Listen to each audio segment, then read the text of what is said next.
നാം കൽദായ സുറിയാനി കത്തോലിക്കരാണെന്ന് രേഖാമൂലം നമ്മെ അറിയിച്ചത് എറണാകുളംകാരാണ്. സീറോ മലബാർ സഭ എന്ന സഭ കൽദായ സുറിയാനി കത്തോലിക്കരാണെന്ന് രേഖാമൂലം അറിയിച്ചത് എറണാകുളംകാരാണ്. എന്നാൽ ഇപ്പോൾ അവർ തന്നെ പറയുന്നു കൽദായവൽക്കരണം ഞങ്ങൾ അനുവദിക്കില്ല, ജീവൻ പോയാലും അനുവദിക്കില്ല. മാത്രമല്ല, നാം കൽദായ തീവ്രവാദികളാണെന്ന് അവർ ആരോപിക്കുകയും ചെയ്യുന്നു. എന്തുകൊണ്ടാണ് എറണാകുളത്ത് ഈ ഇരട്ടത്താപ്പ്? അത് പരിശോധിക്കുകയാണ് ഇന്നത്തെ വീഡിയോയിൽ. കൽദായവൽക്കരണത്തിനെതിരെ ക്രിസ്മസ് ദിനത്തിലെ 1 മണിക്കൂർ നിൽപ്പ് സമരം ഉണ്ടായിരുന്നല്ലോ. അവിടെ കേട്ട മറ്റൊരു പ്രസംഗമാണ് ഞാനിന്ന് വിശകലനം ചെയ്യുന്നത്.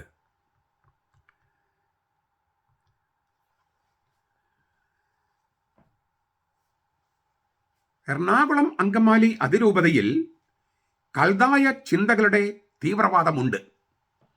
ആ തീവ്രവാദം കൊണ്ട് സഭ നശിക്കുന്ന കാലഘട്ടത്തിലാണ് നമ്മൾ ജീവിക്കുന്നത്. ഈ പ്രസംഗം പറയുന്ന, ഈ ആരോപണം ഉന്നയിക്കുന്ന വൈദികന് ചില മത തീവ്രവാദികളെ പോലെ നീണ്ട താടിമീശൊക്കെയുണ്ട്. അപ്പോൾ ഈ വിഷയം അവതരിപ്പിക്കാൻ അദ്ദേഹത്തെ തിരഞ്ഞെടുത്തത് ഈ താടിമീശ കണ്ടതുകൊണ്ടായിരിക്കും. അപ്പോൾ ഒരു ശാരീരിക മേന്മയുണ്ടല്ലോ, ഇങ്ങനെ താടിയൊക്കെ ഉണ്ട്.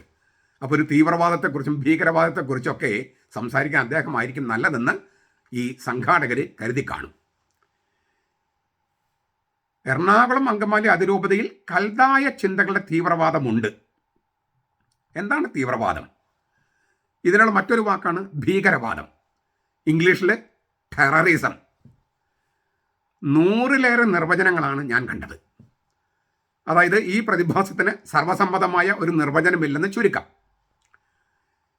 അതിനാൽ എന്താണ് തീവ്രവാദം, എന്താണ് ഭീകരവാദം എന്നൊന്നും കൃത്യമായി നിജപ്പെടുത്താനോ നിർവചിക്കാനോ എളുപ്പമല്ല. പൊതുവെ ഒരു കാര്യം പറയാം. ഒരു സവിശേഷ രാഷ്ട്രീയ ഉന്നം നേടാൻ വേണ്ടി നിരപരാധികളായ സാധാരണക്കാർക്കെതിരെ, സിവിലിയൻ, ലേ പീപ്പിള്, മാരകമായ ആക്രമണം നടത്തി അന്തരീക്ഷം സൃഷ്ടിച്ച് ആ ഭീകരാന്തരീക്ഷത്തെ സമ്മർദ്ദ തന്ത്രമായി ഭരണകൂടത്തിനെതിരെയോ അധികാരികൾക്കെതിരെയോ തിരിക്കുന്ന രീതിയാണ് തീവ്രവാദം അഥവാ ഭീകരവാദം. ഞാൻ ഒന്നുകൂടി പറയുകയാണ്. ഇത് എൻ്റേതായ തരത്തിലുള്ളൊരു നിർവചനമാണ്. പക്ഷേ ഒരു 100ഓളം നിർവചനങ്ങൾ പഠിച്ചതിൻ്റെ വെളിച്ചത്തിലുള്ളൊരു നിർവചനമാണിത്.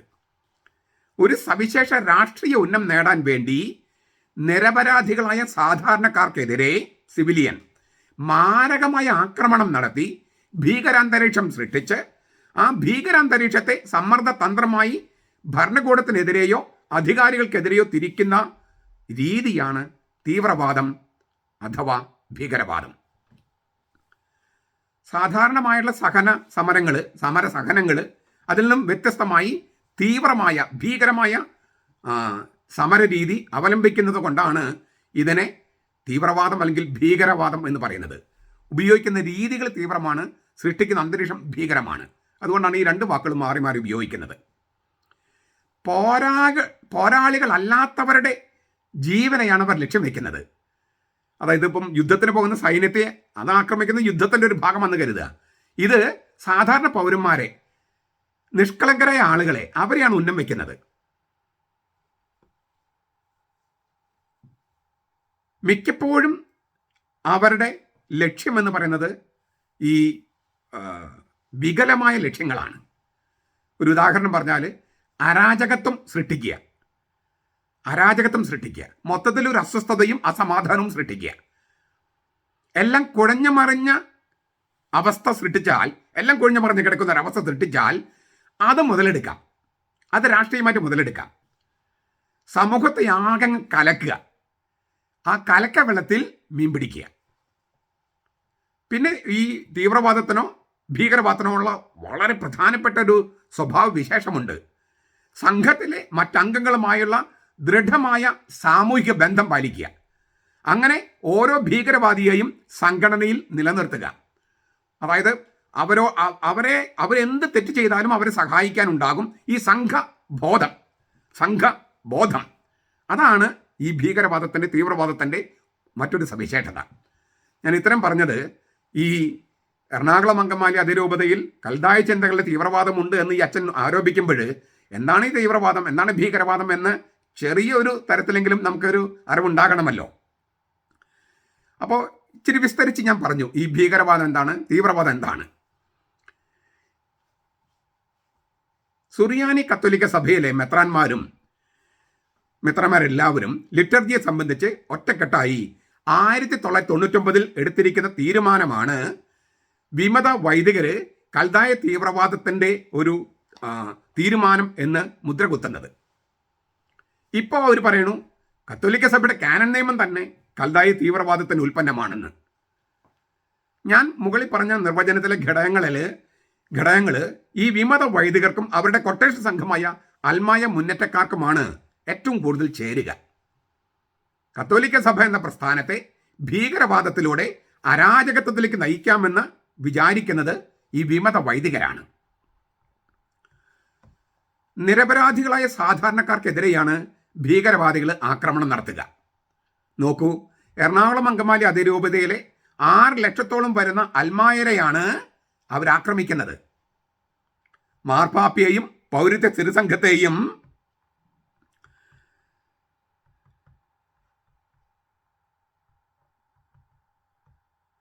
മെത്രാന്മാരെയും സമ്മർദ്ദത്തിലാക്കാനായിട്ട് അവർ സാധാരണക്കാരായ അൽമായരെ ബന്ദികളാക്കുന്നു. അവർക്ക് കൂതാശകൾ നിഷേധിക്കുന്നു. നിയമാനുസൃതമല്ലെന്ന് സഭ പ്രഖ്യാപിച്ച കുർബാന ക്രമത്തിൽ പങ്കെടുക്കാൻ അൽമായരെ ഭീഷണിപ്പെടുത്തുന്നു. അപ്പൊ സാധാരണക്കാരായ ആളുകളെയാണ് അവർ ബന്ദികളാക്കി മാർപ്പാപ്പിയെ സമ്മർദ്ദത്തിലാക്കാം, പൗരത്വ തിരുസംഘത്തെ സമ്മർദ്ദത്തിലാക്കാം, കേരളത്തിലെ മെത്രാന്മാരെ സമ്മർദ്ദത്തിലാക്കാം എന്ന് വിചാരിക്കുന്നത്. കേരളത്തിലെ മെത്രാന്മാർ സമ്മർദ്ദത്തിലായി പോയിട്ടുണ്ട്. ഇവർ ഭീകരാന്തരീക്ഷം സൃഷ്ടിച്ചത് കൊണ്ട്. പോരാളികളല്ലാത്തവരുടെ ജീവന നേരെ ഭീകരമായ സമരരീതി ഉപയോഗിക്കുന്നത് വിമത വൈദികരല്ലേ? ഇവര് പറയുന്നത് ഈ കൽദായവാദികളായ മെത്രാന്മാരാണോ? പിന്നൊരു കാര്യം, സംഘത്തിലെ മറ്റംഗങ്ങളുമായുള്ള ദൃഢമായ സാമൂഹിക ബന്ധമാണ് ഓരോ ഭീകരവാദിയെയും സംഘടനയിൽ നിലനിർത്തുന്നത്. ഞാൻ ഒന്നുകൂടി പറയാം, സംഘത്തിലെ മറ്റംഗങ്ങളുമായുള്ള ദൃഢമായ സാമൂഹിക ബന്ധമാണ് ഓരോ ഭീകരവാദിയെയും സംഘടനയിൽ നിലനിർത്തുന്നത്. ഈ നിർവചനം ചേരുന്നത് വിമത വൈദികർക്കല്ലേ? അവർ നാഴികയ്ക്ക് 40 പ്രാവശ്യം പറയുന്ന വാക്കെന്താണ്? ഞങ്ങൾ ഒറ്റയ്ക്കല്ല, ഒറ്റക്കെട്ടാണ്. ഒറ്റക്കെട്ട്, സംഘത്തിലെ മറ്റംഗങ്ങളുമായുള്ള ദൃഢമായ സാമൂഹിക ബന്ധം, സംഘടനയിലെ സംഘാത ബോധം. അപ്പൊ അവരുടെ 4-5 വൈദികർക്കെതിരെ സഭ അച്ചടക്ക നടപടി എടുത്തിരിക്കുന്നു. അപ്പോൾ ഈ കാക്കക്കൂട്ടം വരുന്നത് പോലെ സംഘബോധത്തിന്റെ ശക്തിയിൽ അവര് ഒരുമിച്ച് കൂടിയിരിക്കുന്നു. അങ്ങനെ ഓരോ ഭീകരവാദിയെയും സംഘടനയിൽ നിലനിർത്താനായിട്ട് അവർ ശ്രമിക്കുന്നു. അപ്പൊ ഈ ദൃഢമായ ബന്ധം നിലനിർത്തുന്നതിന്റെ ഭാഗമാണ്, ഒറ്റയ്ക്കല്ല ഒറ്റക്കെട്ടാണെന്ന് വരുത്തി തീർക്കുന്നതിന്റെ ഭാഗമാണ് ഇങ്ങനെ 4 പേർക്ക് എതിരെ നടപടി എടുക്കുമ്പോൾ 40 പേര് ഒരുമിച്ച് വരുന്നത്. പണ്ടത് വേറൊരു മതസമുദായത്തെയാണ് ഉദ്ദേശിച്ച് പറഞ്ഞിരുന്നത്. എന്നിട്ട് അവരെ കാക്കാന്ന് വിളിക്കുകയും ചെയ്തു. കാക്കകൾ അങ്ങനെയാണല്ലോ. ഇപ്പൊ അത് ഈ രൂപതയിലെ വിമത വൈദികർക്ക് ചേരും. ദൈവത്തിന്റെ ശക്തിയിൽ ആശ്രയിക്കാതെ സംഘബോധത്തിന്റെ ശക്തിയിൽ ആശ്രയിച്ച് ഭീകരവാദവുമായി ക്രിസ്മസ് നാളിൽ തന്നെ ഇവർ പ്രത്യക്ഷപ്പെട്ടിരിക്കുന്നതിന്റെ പുറകിലുള്ളതും ഇത് തന്നെ. എല്ലാവരും സമാധാനത്തിലെ ക്രിസ്മസ് ആഘോഷിക്കുമ്പോൾ ഇവിടെ അസമാധാനം സൃഷ്ടിക്കാനായിട്ട് അവർ ശ്രമിക്കുന്നു. അങ്ങനെ സഭാ നേതൃത്വത്തെ സമ്മർദ്ദത്തിലാക്കി തങ്ങളുടെ വഴിക്ക് കൊണ്ടുവരാമെന്ന് അവര് വ്യാമോഹിക്കുന്നു. ഇതെല്ലാം ചെറിയ തോതിലെങ്കിലും ഭീകരവാദത്തിന്റെ ലക്ഷണങ്ങളാണ് ഈ വിമത വൈദികരും അവരുടെ ശിങ്കിടികളായ അൽമായ മുന്നേറ്റ ഗുണ്ടകളും ചെയ്യുന്നത്. ഇനി ഞാൻ അച്ഛൻ്റെ വാക്കുകളിലേക്ക് പോകുകയാണ്. യേശുവിൻ്റെ ജനനം സമാധാനത്തിൻ്റെതാണെങ്കിൽ മറുവശത്ത് ഒരുപാട് തീവ്രവാദങ്ങളുടെ ചരിത്രമുണ്ട്. അങ്ങനെയുള്ള തീവ്രവാദങ്ങളുടെ ഇരയായിരുന്നു ക്രിസ്തു. യഹൂദ മതത്തിലെ തീവ്രവാദങ്ങളുടെ ഇരയായിരുന്നു ക്രിസ്തു. ഇത് അച്ഛൻ്റെ വാക്കുകളാണ്.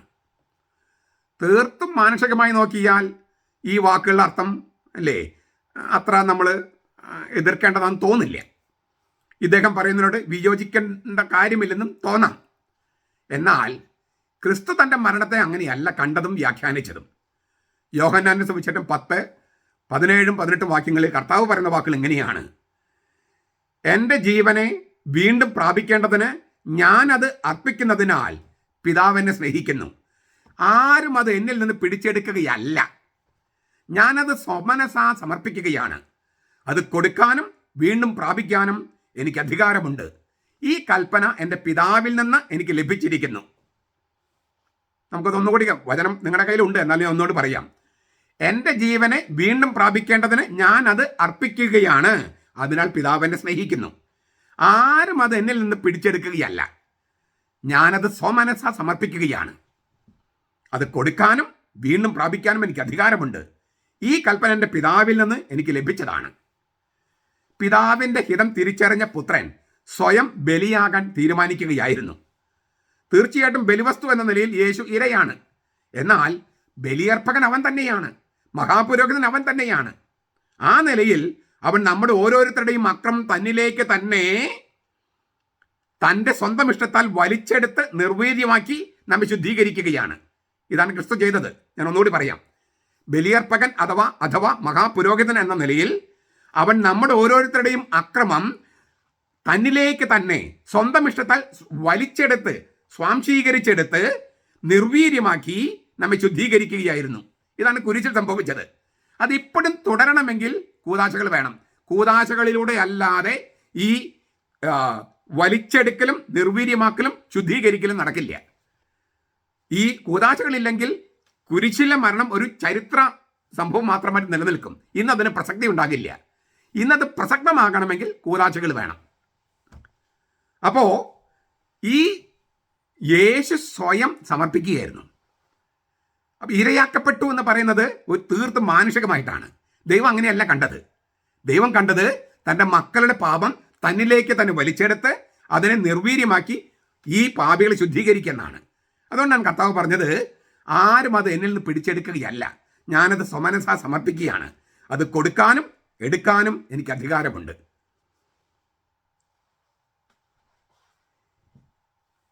ഈ യേശുവിൻ്റെ സ്വഭാവം വേണമെന്നൊക്കെ ഇടയ്ക്കിടയ്ക്ക് ഇങ്ങനെ പറയുന്നുണ്ട്. ഈ യേശുവിൻ്റെ സ്വഭാവത്തിന് ഒരു അംശമെങ്കിലും വിമത വൈദികർ ഉണ്ടായിരുന്നുവെങ്കിൽ അവർ പരിശുദ്ധ കുർബാനയെ ഈ കുപ്പിയെറിയുകയോ അവൻ്റെ ദൈവജനത്തെ ബന്ദികളാക്കുകയോ ചെയ്യുമായിരുന്നില്ല. അപ്പോൾ ക്രിസ്മസ് ദിനത്തിൽ പോലും സമാധാനം കൊടുക്കാനായിട്ട് വിമത വൈദികർ ആഗ്രഹിക്കുന്നില്ല. പിന്നെ യഹൂദമതത്തിൽ തീവ്രവാദങ്ങളുടെ ഇരയായിരുന്ന ക്രിസ്തു എന്ന് ക്രിസ്തുവിനോട് ചോദിച്ചാൽ ക്രിസ്തു പറയും, അത് അങ്ങനെയല്ലല്ലോ, അങ്ങനെയല്ല, ഞാൻ അതിനെ കണ്ടത് അങ്ങനെയല്ല. മറിച്ച് അവര് മനുഷ്യവംശത്തിൻ്റെ പാപം ചെയ്ത മനുഷ്യവംശത്തിൻ്റെ പ്രതിനിധികൾ മാത്രമായിരുന്നു അവർ. അവരുടെയും നിങ്ങളുടെയും പാപം ഞാൻ എന്നിലേക്ക് വലിച്ചെടുത്ത് അതിനെ നിർവീര്യമാക്കി ശുദ്ധീകരിക്കുകയായിരുന്നു. ആ തരത്തിലാണ് കർത്താവ് വ്യാഖ്യാനിക്കുക. ഈ വൈദികൻ കാണുന്ന പോലെ ആകണമെന്നില്ല. വീണ്ടും അച്ഛൻ്റെ വാക്കുകളിലേക്ക്, ലോകത്ത് തീവ്രവാദം ആരംഭിച്ചിട്ടുള്ള എല്ലാവരുടെയും അവസ്ഥ നാം കാണുന്നുണ്ട്. തീവ്രവാദങ്ങളെല്ലാം ചെന്നെത്തിയിട്ടുള്ളത് യുദ്ധത്തിലും കലാപങ്ങളിലും അവരുടെ ജനതയുടെ നാശത്തിലുമാണ്. തീവ്രവാദ പ്രസ്ഥാനങ്ങളോ മത തീവ്രവാദമോ ആകട്ടെ, അത് ചെന്നെത്തി നിൽക്കുന്നത് അങ്ങേറ്റം ദയനീയമായ അവസ്ഥയിലാണ്. ഒരുപാട് പേരുടെ ജീവനും സ്വത്തും ജീവന്റെ തന്നെ ആധാരവും നഷ്ടപ്പെടുന്ന അവസ്ഥയിലാണ്. അതേ അച്ഛോ, ഇപ്പം ഈ അച്ഛൻ പറഞ്ഞ അതേ വാക്കുകളാണ് നിങ്ങളോട് പറയാനുള്ളത്.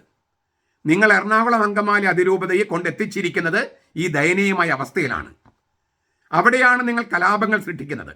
അവിടെയാണ് പരിശുദ്ധ സിംഹാസനത്തിൻ്റെ കോലം കത്തിക്കുന്ന തീവ്രവാദമുള്ളത്. അവിടെയാണ് കുർബാന വഹിക്കുന്ന മെത്രാപ്പൊലിത്തയ്ക്കെതിരെ കുപ്പിയേറ് എന്ന തീവ്ര നടപടിയുള്ളത്. അവിടെയാണ് ബസിലിക്ക വികാരിയുടെ സമ്മതമില്ലാതെ ബസിലിക്കയിൽ അതിക്രമിച്ച് കയറി പരിശുദ്ധ കുർബാനയെ തന്നെ സമരമുറയാക്കിയത്. അതിനേക്കാൾ വലിയ ഭീകരവാദം കത്തോലിക്ക സഭയിൽ ഇല്ല.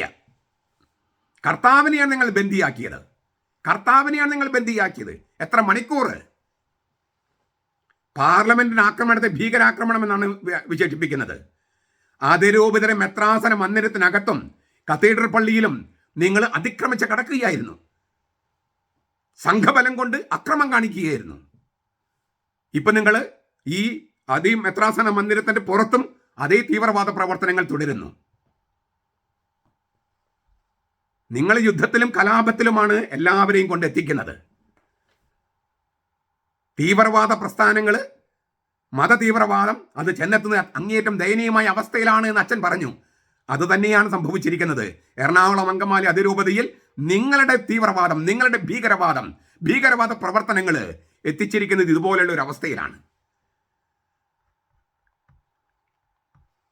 വീണ്ടും ഞാൻ അദ്ദേഹത്തിൻ്റെ വാക്കുകൾ, സീറോ മലബാർ സഭ ഇന്ന് എത്തിയിരിക്കുന്നത് ഇങ്ങനെയൊരു തീവ്രവാദത്തിലാണ്.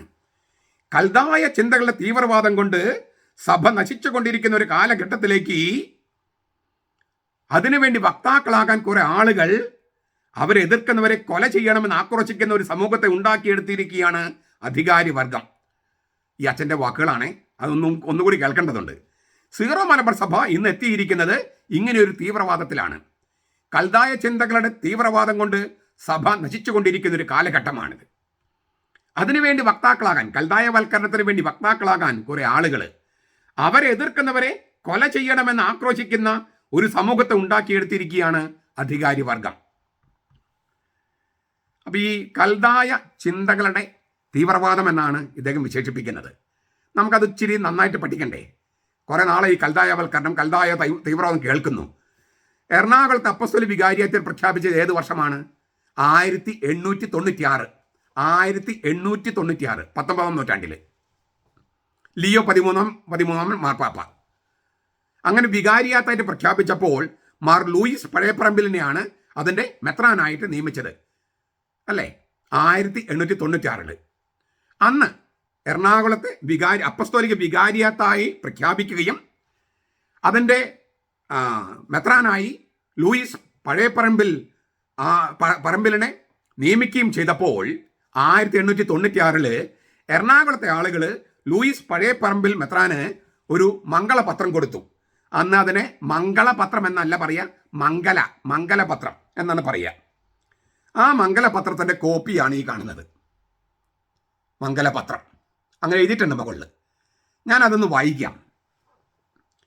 എറണാകുളം വികാരി അപ്പസ്തോലിക്കയും, അന്ന് മെത്രാൻ എന്നല്ല പറഞ്ഞിരുന്നത്, വികാരി അപ്പസ്തോലിക്കയും തിയാൻ എന്ന ദിക്കിന്റെ മെത്രാനുമായ, മെത്രാൻ എന്ന വാക്കുണ്ട്,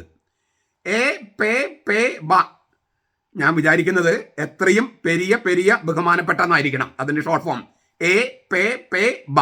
എത്രയും പെരിയ ബഹുമാനപ്പെട്ട പഴയപ്പറമ്പിൽ മാർ ലൂയിസ് മെത്രാനച്ചന്റെ സന്നിധിയിലേക്ക്. ഞങ്ങളുടെ പിതാവേ എന്ന് വെച്ചാൽ എത്രയും പെരിയ ബഹുമാനപ്പെട്ട ഞങ്ങളുടെ പിതാവേ, നൂതനമായി സ്ഥാപിക്കപ്പെട്ട, പിന്നെ ഒരു കുത്തിട്ടിട്ട് രം എന്ന് എഴുതിയിട്ടുണ്ട്, എനിക്ക് ആ പഴയ മലയാളം എനിക്കറിയില്ല. നൂതനമായി സ്ഥാപിക്കപ്പെട്ട വികാരിയത്തിന് കീഴുള്ള റോമ കത്തോലിക്ക കൽദായ സുറിയാനിക്കാരായ ഞങ്ങൾ, നൂതനമായി സ്ഥാപിക്കപ്പെട്ട വികാരിയത്തിന് കീഴിലുള്ള റോമ കത്തോലിക്ക കൽദായ സുറിയാനിക്കാരായ ഞങ്ങൾ അങ്ങേ മെത്രാപട്ടാഭിഷേകം അനന്തരം ഞങ്ങളുടെ മധ്യയുള്ള ആഗമനം ദിവസമായ രം ദിനത്തിൽ, അതൊരു എനിക്ക് തോന്നുന്നു മാസത്തിൻ്റെ പേരാന്ന് തോന്നുന്നു, പഴയ മലയാളം എനിക്കറിയില്ല, അത് ദിനത്തിൽ ഞങ്ങളുടെ ഉൾക്കാമ്പിൽ എന്ന് പറഞ്ഞിങ്ങനെ പോവുകയാണ്. നിങ്ങൾക്കത് വായിക്കാം, ഇതൊക്കെ ഇന്റർനെറ്റിൽ അവൈലബിൾ ആണ്. എന്താ എഴുതിയിരിക്കുന്നത്? നൂതനമായി സ്ഥാപിക്കപ്പെട്ട വികാരിയാത്തിന് കീഴിലുള്ള റോമ കത്തോലിക്ക കൽദായ സുറിയാനിക്കാരായ ഞങ്ങൾ, നൂതനമായി സ്ഥാപിക്കപ്പെട്ട വികാരിയത്തിന് കീഴിലുള്ള റോമ കത്തോലിക്ക കൽദായ സുറിയാനിക്കാരായ ഞങ്ങൾ എന്ന് രേഖാമൂലം എഴുതിയിരിക്കുന്നത് ആരാണ്? എറണാകുളംകാര്. എന്നാണ്? 1896.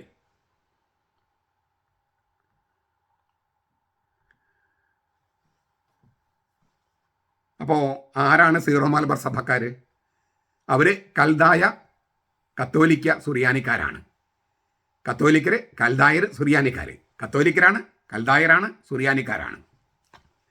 അത് റോമ ഈ കത്തോലിക്ക സഭയിലെ മറ്റ് സഭകളുടെ കമ്മ്യൂണിയനിൽ ഉള്ളതാണ്. അപ്പോൾ എറണാകുളം അങ്കമാലി അതിരൂപതക്കാരാണ് നമ്മൾ കൽദായ സുറിയാനി കത്തോലിക്കരാണെന്ന് രേഖാമൂലം പഠിപ്പിച്ചത്. ഇതിനു മുമ്പ് പഠിപ്പിച്ചിട്ടുണ്ടാകാം, ഇതൊരു പ്രധാനപ്പെട്ട രേഖയാണ്. 1896 മുതലെങ്കിലും എറണാകുളം അങ്കമാലി അതിരൂപതക്കാരാണ് നമ്മൾ സീറോ മലബാർ സഭക്കാര് കൽദായ സുറിയാനി കത്തോലിക്കരാണെന്ന് രേഖാമൂലം പഠിപ്പിച്ചതും പ്രസംഗിച്ചതും പ്രഘോഷിച്ചതും. ഇത് ഇപ്പോഴത്തെ എറണാകുളത്തെ വിമത വൈദികർക്കറിയോ? നിങ്ങളുടെ പൂർവികർ സമർപ്പിച്ച രേഖയാണുള്ളത്. ആ രേഖയുടെ കോപ്പി അവിടെ കാണും, നിങ്ങളുടെ മെത്രാസന മന്ദിരത്തിന്റെ ആർക്കൈവ്സ് പരിശോധിച്ചാൽ. അപ്പോൾ ഇത് നിങ്ങൾ രേഖാമൂലം അറിയിച്ചിരിക്കുകയാണ്, രേഖാമൂലം അംഗീകരിച്ചിരിക്കുകയാണ്. അതെ, എറണാകുളം അങ്കമാലി അതിരൂപതയെ കത്തോലിക്ക കൽദായ സുറിയാനി എന്നാണ് നിങ്ങൾ വിശേഷിപ്പിച്ചിരിക്കുന്നത്. നിങ്ങൾ പറയുന്നു പണ്ട് പുണ്യ ശ്ലോകന്മാർ ഇരുന്ന സ്ഥലമാണ് ഈ കൂരിയ എന്ന്, അത് മെത്രാസന മന്ദിരം. ആ പുണ്യ ശ്ലോകന്മാരാണ് നമ്മൾ കൽദായ സുറിയാനി കത്തോലിക്കരാണെന്ന് രേഖാമൂലം സാക്ഷ്യപ്പെടുത്തിയിരിക്കുന്നതും പ്രഖ്യാപിച്ചിരിക്കുന്നതും. 1896 കാര്യമാണ് ഞാൻ പറയണേ. അന്ന് പൗത്തിൽ പിതാവോ കൂടപ്പുഴയച്ചനോ മാണിപ്പറമ്പലച്ചനോ ഉണ്ടായിരുന്നില്ലല്ലോ നിങ്ങളെ മുഴുവൻ കൽദായ വൽക്കരണത്തിലൂടെ മോശമാക്കാനായിട്ട്, ചീത്തയാക്കാനായിട്ട്. അവരാണ് കൽദായ വൽക്കരണം കണ്ടുപിടിച്ചതെന്ന് നിങ്ങൾ ക്യാപ്സുൾ കൊടുത്ത് യൂട്യൂബിന് താഴെ എഴുതിക്കുന്നില്ലേ? അവർക്ക് ഈ രേഖ ഒന്ന് കാണിച്ചു കൊടുക്കൂ. ഈ മംഗലപത്രത്തിന്റെ 125 വാർഷികത്തില് 2021 ഇത് സമൂഹ മാധ്യമങ്ങളൊക്കെ വന്നിരുന്നു. ഇപ്പൊ 130ഓളം വർഷമായി എറണാകുളത്ത് നിന്ന് രേഖാമൂലം അറിയിച്ചിരിക്കുകയാണ് സീറോ മലബാർ സഭ എന്ന് പറഞ്ഞാൽ കൽദായ കത്തോലിക്ക കൽദായ സുറിയാനിക്കാരാണ്. ഇതാരാണ് നമ്മളെ അറിയിച്ചത്? എറണാകുളംകാര്. അപ്പൊ എന്ന് മുതലാണ് നിങ്ങൾക്ക് ഇത് കൽദായ തീവ്രവാദമായത്? നിങ്ങൾ പറയുന്ന പൗത്തിൽ പിതാവും കൂടപ്പുഴച്ചും തുടങ്ങി വെച്ചതാണ്, അത് മാണിപ്പറമ്പിളച്ചും തുടരുന്നുവെന്ന് ആണോ? 1896 പൗത്തിൽ പിതാവുണ്ടോ? കൂടപ്പുഴച്ചനുണ്ടോ? മാണിപ്പറമ്പിളച്ചനുണ്ടോ? എന്ന് മുതലാണ് ഈ ചങ്ങനാശ്ശേരിക്കാരാണ് കൽദായവൽക്കരണം കൊണ്ടുവന്നെന്ന് പറഞ്ഞു തുടങ്ങിയത് നിങ്ങൾ? എന്ത് തീവ്രവാദ പ്രവർത്തനമാണ് കത്തോലിക്ക കൽദായ സുറിയാനി സഭ എന്ന സീറോ മലബാർ സഭ നിങ്ങളോട് ചെയ്തിട്ടുള്ളത്? ഏത് സാധാരണക്കാരനെ ബന്ദിയാക്കിയാണ് ഞങ്ങൾ കൽദായ സുറിയാനി കത്തോലിക്കരായി ഞങ്ങൾ പ്രവർത്തിച്ചിട്ടുള്ളത്? ഞങ്ങളൊരു കാര്യം പഠിപ്പിക്കുക, ഞങ്ങൾ അത് പ്രയോഗത്തിൽ വരുത്തുമ്പോൾ, നിങ്ങൾക്കത് ശല്യമാണെന്ന് വരുമ്പോൾ, അത് നിങ്ങളുടെ സ്വാർത്ഥ താല്പര്യങ്ങൾക്ക് എതിരാണെന്ന് വരുമ്പോൾ വാക്ക് മാറ്റുക, ഓന്തിനെ പോലെ നിറം മാറുക. ഇതെന്താ വിമത വൈദികരെ ഇങ്ങനെ? നിങ്ങളുടെ രേഖകൾ നിങ്ങൾക്കെതിരെ സംസാരിക്കുന്നു. നിങ്ങളുടെ രേഖകൾ നിങ്ങൾക്കെതിരെ സംസാരിക്കുന്നു.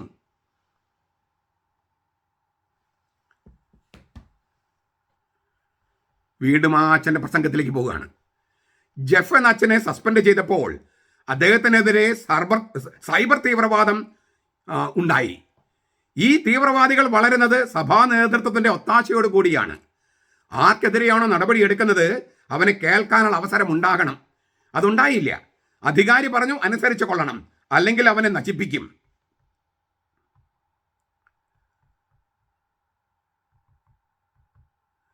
അങ്ങനെ പറയുന്ന തീവ്രവാദികളുണ്ട് സീറോ മലബാർ സഭയിൽ. ഇത് ആ അച്ഛൻ്റെ വാക്കുകളാണ്.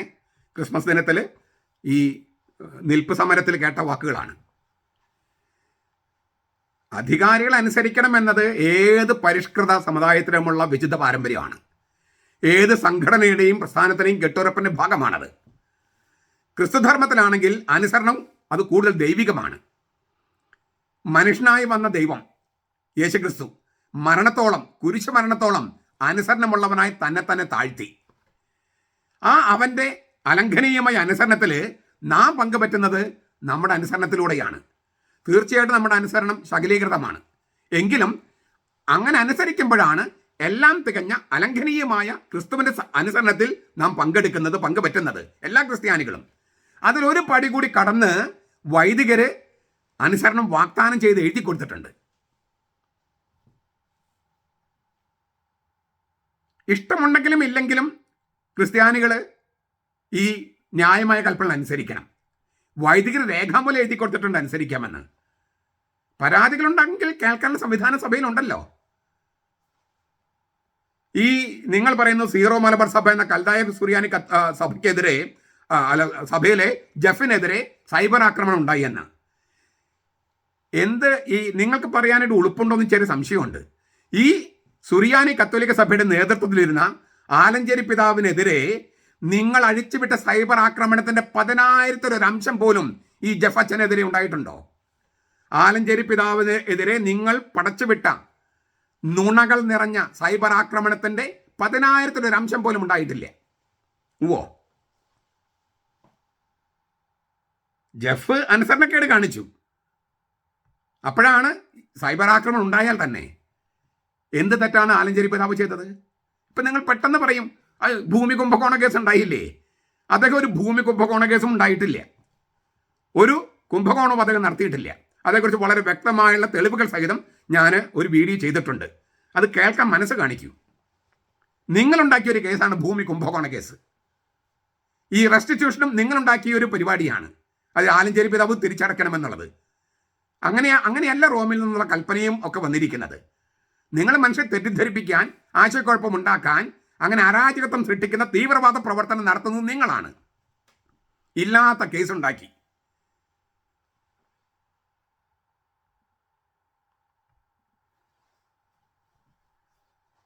അദ്ദേഹത്തിൻ്റെ വാക്കുകൾ, തീവ്രവാദം തുടങ്ങിയിടത്തൊക്കെ സഭ നശിച്ചിട്ടുണ്ട്. നമുക്ക് തീവ്രവാദമില്ലാത്ത ക്രിസ്തുവിൻ്റെ സ്നേഹവും ശാന്തിയും ഒക്കെ പങ്കുവെക്കുന്ന സഭയാണ് രൂപപ്പെടേണ്ടത്.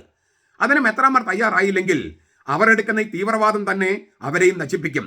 മുന്നോട്ട് പോകാൻ പറ്റാത്ത അവസ്ഥ വരും. ജനം അവരെ തള്ളിപ്പറയും. ഈ അച്ഛൻ പറഞ്ഞത് ഇല്ലേ, ഇത് തന്നെയാണ് വിമത വൈദികരോട് ഞങ്ങൾക്ക് പറയാനുള്ളത്. വിമത വൈദികരെ, നിങ്ങളും നിങ്ങളുടെ അൽമായ മുന്നേറ്റ ഗുണ്ടകളുമാണ് തീവ്രവാദ സ്വഭാവം കാണിക്കുന്നത്. അങ്ങനെ തീവ്ര സ്വഭാവമുള്ള ഭീകരവാദ സ്വഭാവമുള്ള ആളുകളെ കൊണ്ടുവന്ന് കത്തോലിക്കരുടെ സമരത്തിൽ പങ്കെടുപ്പിക്കുന്നതും നിങ്ങൾ തന്നെയാണ്. ഭീകരവാദം എന്ന് വിശേഷിപ്പിക്കാവുന്ന പ്രവർത്തനങ്ങൾ ഇല്ലേ, ഉദാഹരണം പറഞ്ഞാൽ കളക്ട്രേറ്റ് വളയുക, പോലീസ് സ്റ്റേഷൻ ആക്രമിക്കുക, മാവോയിസ്റ്റുകളുടെ രീതി ഒരല്പം തീവ്രവാദ സ്വഭാവമുള്ളതാണ്. നിങ്ങൾ തന്നെയല്ലേ ചെയ്തത്? നിങ്ങൾ മെത്രാസന മന്ദിരം കയ്യേറി, അവിടെ വെപ്പും കുടിയും തീറ്റിയും. പിന്നെ കത്തീഡ്രൽ പള്ളി കയ്യേറി, അവിടുത്തെ വികാരിച്ചതിന് അനുവാദമില്ലാതെ. എന്നിട്ട് പരമപരിചിത കുർബാനയെ തന്നെ നിങ്ങൾ സമരമുറയാക്കി. കർത്താവിനെയാണ് നിങ്ങൾ ആക്രമിച്ചത്. നിങ്ങളുടെ സംഘാത ബോധം കൊണ്ട്. നിങ്ങളുടെ ഭീകരവാദത്തിൻ്റെ ഇരയാണ് ക്രിസ്തു. വിമത വൈദികരെ, നിങ്ങളുടെ ഭീകരവാദത്തിൻ്റെ ഇരയാണ് ക്രിസ്തു. അന്ന് നിങ്ങൾ പറയുന്നു യഹൂദ മത തീവ്രവാദത്തിൻ്റെ ഇരയായിരുന്നു ക്രിസ്തു എന്ന്. നിങ്ങളുടെ ഭീകരവാദത്തിൻ്റെ ഇരയായി കത്തീഡ്രൽ പള്ളിയിൽ, ബസിലിക്ക പള്ളിയിൽ ക്രിസ്തു. നിങ്ങളുടെ ഭീകരവാദത്തിൻ്റെ ഇര. നിങ്ങൾ തീവ്രവാദവും ഭീകരവാദവും കാണിക്കുന്നത് കൊണ്ടല്ലേ അതിമെത്രാസന മന്ദിരത്തിന് മുമ്പിൽ പോലീസ് കാവലേർപ്പെടുത്തിയിരിക്കുന്നത്? മറ്റൊരു രൂപത്തിലും അതില്ലല്ലോ. മറ്റൊരു രൂപത്തിലും തീവ്രവാദമില്ല, നിങ്ങൾക്ക് മാത്രമേ ഉള്ളൂ. അതുകൊണ്ടാണ് പോലീസിന്റെ കാവൽ എവിടെയാണ് വേണ്ടത്? ഈ തീവ്രവാദ ആക്രമണം ഉള്ളിടത്ത്. അത് നിങ്ങളവിടെ ഉള്ളത് കൊണ്ടാണ് നിങ്ങൾ അവിടെ പോലീസ് കാവലുള്ളത്. എന്തിനാ അതിലേക്കൊക്കെ പോണേ? നിങ്ങളുടെ ഭീകരവാദത്തിൻ്റെയും തീവ്രവാദത്തിൻ്റെയും ഇരയാണ് ഈ മാണിപ്പറമ്പിലച്ചൻ. എത്ര പേരാണ് എൻ്റെ ഓഫീസിലെ സ്റ്റാഫിനെ വിളിച്ചിട്ട് ഭീഷണിപ്പെടുത്തിയത്? എത്ര പേരാണ് എൻ്റെ ഫോണിലേക്ക് വിളിച്ച് എന്നെ ഭീഷണിപ്പെടുത്തിയത്? എത്ര പേരാണ് ഈ എൻ്റെ യൂട്യൂബ് ചാനലിൻ്റെ കമൻറ്റ് ബോക്സ് അടച്ചിട്ടില്ല? നിങ്ങൾ നോക്കൂ, എത്രമാത്രം വ്യക്തിപരമായിട്ടുള്ള വ്യക്തിഹത്യ എന്ന് പറഞ്ഞാൽ സഭ്യമല്ലാത്ത പച്ചത്തെറിയാണ് നിങ്ങൾ എൻ്റെ കമൻറ്റ് ബോക്സിൻ്റെ താഴെ ഇട്ടിരിക്കുന്നത്. എൻ്റെ ഒരുപാട് സുഹൃത്തുക്കൾ പറഞ്ഞു, അച്ചോ കമൻറ്റ് ബോക്സ് അടക്കി. ഞാൻ പറഞ്ഞു ഇല്ലില്ല. അത് ഒന്ന് നിങ്ങളുടെ തീവ്രവാദ സ്വഭാവം വെളിപ്പെടാൻ വേണ്ടി തന്നെയാണത് ഞാൻ തുറന്നു വെച്ചിരിക്കുന്നത്. നിങ്ങൾ വായിച്ചു നോക്കൂ. കുറേ കൊല്ലം കഴിയുമ്പോൾ ഒരു മാനസാന്തരം വരുമ്പോൾ നിങ്ങൾക്ക് പശ്ചാത്തപിക്കാൻ, കരയാൻ അത് മാർഗമായി തീരും. എത്രയും തരം താണ ആക്രമണങ്ങൾ, ഒരു തെളിവുമില്ലാതെ വ്യക്തിഹത്യ എന്ന് പറഞ്ഞാൽ അങ്ങേയറ്റം പച്ചത്തെറി. തീവ്രവാദം തുടങ്ങിയ ഇടത്തൊക്കെ നാശമുണ്ടായിട്ടുണ്ട് നിങ്ങൾ പറയുന്നു. അതെ, നാശത്തിലാണ്. നിങ്ങൾ നാശത്തിലാണ്. തീർത്തും നശിച്ചു പോകാതിരിക്കണമെങ്കിൽ സഭയെ അനുസരിക്കൂ, സഭയുടെ കുർബാന ചൊല്ലൂ. വീണ്ടും അച്ഛൻ്റെ വാക്കുകൾ. അതുകൊണ്ട് ഒരു വീണ്ടും വിചാരത്തിന് സിനഡിൽ എല്ലാ മെത്രാന്മാരെയും ക്ഷണിക്കുകയാണ്. നിങ്ങൾക്കെതിരെ ഞങ്ങൾ ശബ്ദിക്കുമ്പോൾ ഞങ്ങൾക്കെതിരെ നടപടി എടുക്കുകയല്ല വേണ്ടത്, തിരുത്തുകയാണ്. നിങ്ങൾ മെത്രാന്മാർ സ്വയം തിരുത്തണം. അത് ഗംഭീരായി. ഈ അച്ഛൻ്റെ വാക്കുകളാണ് കേട്ടോ. ഞങ്ങൾ നിങ്ങൾക്കെതിരെ ശബ്ദമുയർത്തുമ്പോൾ നിങ്ങൾ ഞങ്ങൾക്കെതിരെ നടപടി എടുക്കുകയല്ല വേണ്ടത്, നിങ്ങൾ തിരുത്തണം. ഞങ്ങൾ തിരുത്തില്ല, നിങ്ങൾ തിരുത്തണം. ഞങ്ങൾ വിമത വൈദികർക്ക് തെറ്റുപറ്റുകയില്ല എന്നറിഞ്ഞുകൂടെ? മെത്രാന്മാരും വിവരമില്ലാത്ത കൽതായ വൈദികരും അവരുടെ കൂടെ നിൽക്കുന്ന മഹാഭൂരിപക്ഷം അൽമായരുമാണ് തിരുത്തേണ്ടത്. അല്ലാതെ ഞങ്ങൾക്കെതിരെ നടപടി എടുക്കുകയല്ല വേണ്ടത്. എങ്ങനെയുണ്ട് ഈ വിമത വൈദികന്റെ ആഹ്വാനം? വിമതരുടെ ഈ നിലപാടിനെയാണ് ഫാസിസം എന്ന് വിളിക്കുന്നത്. ഇതാണ് ഫാസിസം. അതായത് ഞങ്ങൾക്ക് തെറ്റ് പറ്റുകയില്ല. മെത്രാന്മാർക്ക് തെറ്റുപറ്റും, മാർപ്പാപ്പയ്ക്ക് തെറ്റുപറ്റും, കർത്താവിന് പോലും തെറ്റുപറ്റാം, ജനങ്ങൾക്ക് തെറ്റുപറ്റും. ഞങ്ങൾക്ക് തെറ്റുപറ്റുകയില്ല, വിമത വൈദികർക്ക് തെറ്റുപറ്റുകയില്ല. അതാണ് ഫാസിസം. വിമത വൈദികരെ അങ്ങനെ നിങ്ങൾ വിളിക്കേണ്ടി വരുന്ന സങ്കടമുണ്ട്. നിങ്ങൾ വിമത പ്രവർത്തനവും തീവ്രവാദ പ്രവർത്തനം നടത്തുന്നത് കൊണ്ടാണ് അങ്ങനെ പറയുന്നത്. നടത്താത്തവരെ പറയുന്നില്ല. സഭയെ അനുസരിക്കുന്ന നിമിഷം മുതൽ നിങ്ങൾക്ക് ആ വാക്ക് വിമതർ എന്നുള്ള വാക്ക് കേൾക്കണ്ട. പക്ഷെ അനുസരിക്കുന്നില്ലെങ്കിൽ പ്രശ്നം തന്നെയാണ്. വിമത വൈദികരെ, ഇത്ര നാളും സഭാ നേതൃത്വം നിങ്ങളോട് ക്ഷമിച്ചു. അവർ ഇത്രമാത്രം ക്ഷമിക്കേണ്ടതില്ലായിരുന്നു എന്നാണ് മിക്കവരുടെയും അഭിപ്രായം. മഹാഭൂരിപക്ഷം അങ്ങനെയാണ് അഭിപ്രായപ്പെടുന്നത്.